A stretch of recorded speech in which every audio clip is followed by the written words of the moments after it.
Halo semua, salam sejahtera Malaysia. Selamat datang ke channel Fels Lifestyle. Tuan-tuan dan puan yang amat dihormati.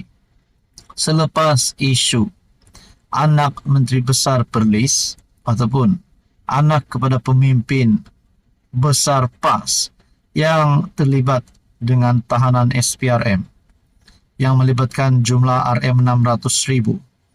Akhirnya persoalan kita ramai yang mempersoalkan berkaitan dengan jawatan Menteri Besar PAS itu, yaitu Syukri. Adakah jawatan beliau ini ataupun status beliau sebagai Menteri Besar akan tercalar sehingga beliau boleh digesa untuk meletakkan jawatan? Nah, saudara-saudara yang amat dihormati, ini satu gesaan yang mengejutkan pemimpin PAS.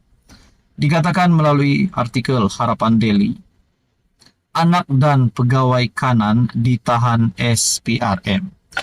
AMK desak MB Perlis letak jawatan.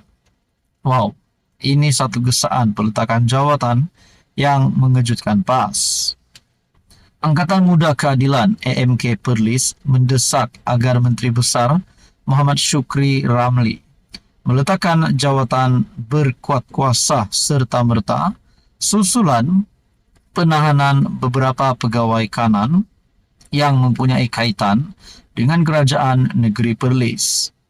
Ketuanya, Azin Izzat Bahanuddin berkata, AMK mengutuk dan mengecam sekeras-kerasnya sebarang salah guna kuasa dan rasuah di dalam Negeri Perlis yang berdaulat. Menurutnya, kes membabitkan anak Menteri Besar Perlis yang didakwa memalsukan dokumen untuk tuntutan palsu berjumlah RM 600,000 adalah satu-satunya kes yang pernah berlaku sepanjang 181 tahun terbentuknya Negeri Perlis. Nah, saudara-saudara, ini satu lagi pendedahan yang mengejutkan. Jadi tak heranlah sehingga pihak daripada AMK mahu menggesa MB di Negeri Perlis untuk letakkan jawatan kerana dikatakan ini adalah satu-satunya kes yang pernah berlaku sepanjang 181 tahun terbentuknya Negeri Perlis menurut sumber ini. Isu utamanya adalah adakah jumlah tuntutan palsu RM 600,000 termasuk dengan tuntutan palsu yang dikaitkan dengan institusi Diraja Perlis. Wajar diingat ini merupakan satu-satunya kes seumpamanya sepanjang 181 tahun terbentuknya Negeri Perlis.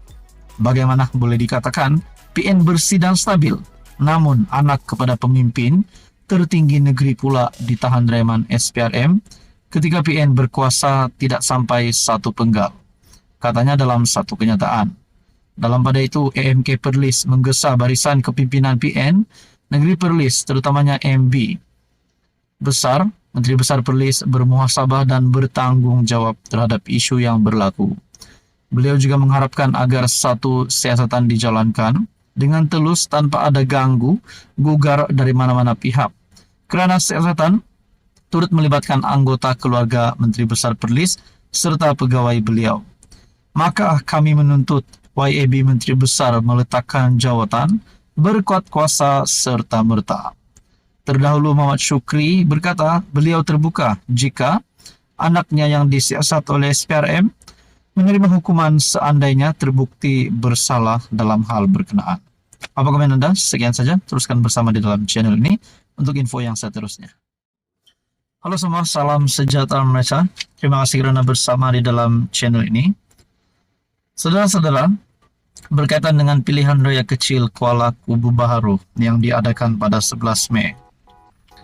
Menjadi tumpuan semua pengundi di DUN Kuala Kubu Baharu dan juga seluruh rakyat Malaysia.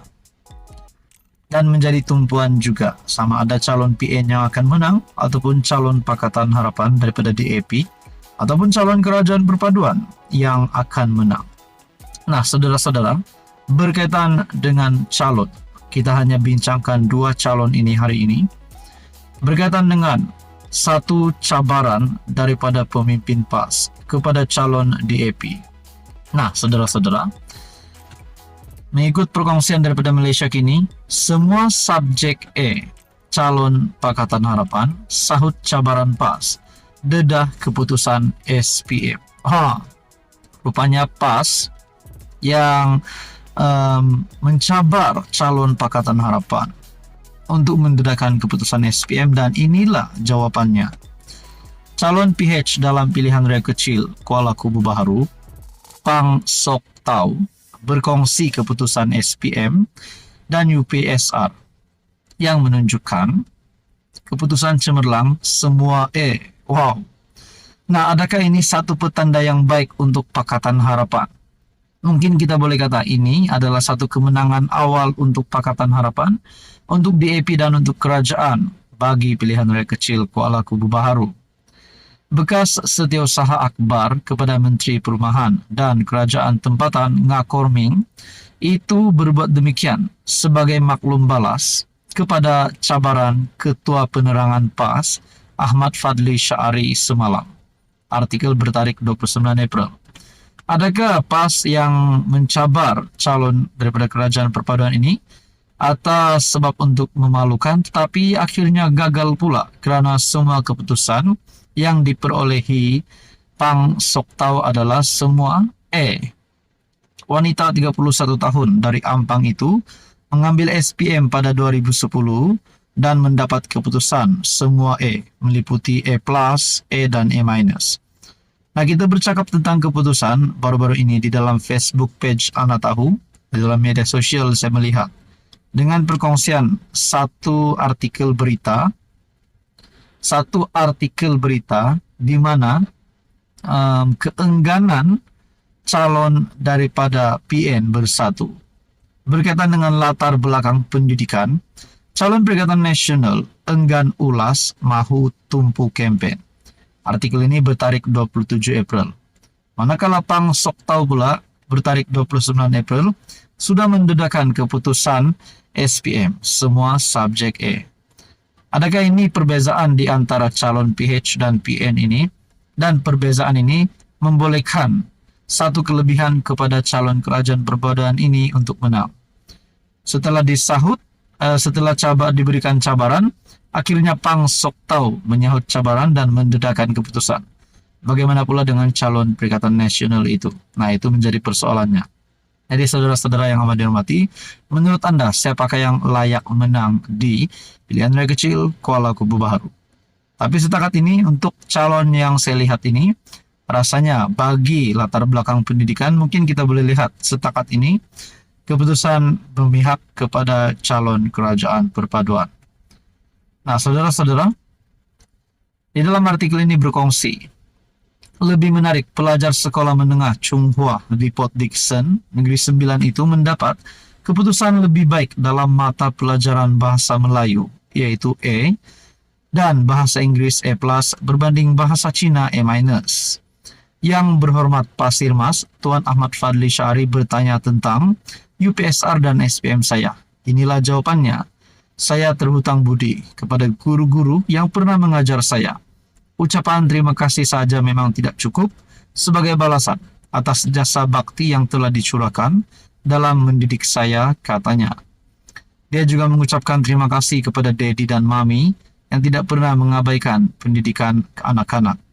Fadli membuat cabaran itu semalam selepas calon Khairul Azhari Saud berdepan kontroversi berkaitan status pengajian. Ini susulan posternya yang mencatat dia memperoleh Diploma Eksekutif Pengurusan dari Universiti Malaya pada 2019 dan Sarjana Eksekutif dari Universiti Malaysia Pahang Al-Sultan Abdullah 2 tahun selepas itu. Orang ramai mempertikaikan bagaimana dia melompat terus ke peringkat sarjana tanpa mengambil ijazah sarjana muda dulu. Selain bagaimana dia menghabiskan pengajian pada 2021 ketika PKP. Nah, bagaimanapun pemegang diploma dilapor boleh melanjutkan terus ke peringkat sarjana eksekutif di UMPSA, kelayakan pengalaman kerja yang ditetapkan serta melepasi pengiktirafan pembelajaran berasaskan pengalaman terdahulu. isu pendidikan calon PN telah selesai. Pihak Universiti UMP telah keluarkan kenyataan berhubung kelulusan Master Sarjana Eksekutif Pengurusan Perniagaan yang dimiliki beliau, bahkan transkrip sijil juga telah disebarkan. Nah, saudara-saudara, apa komen Anda berkaitan dengan isu ini? Sekian saja, teruskan bersama di dalam channel ini.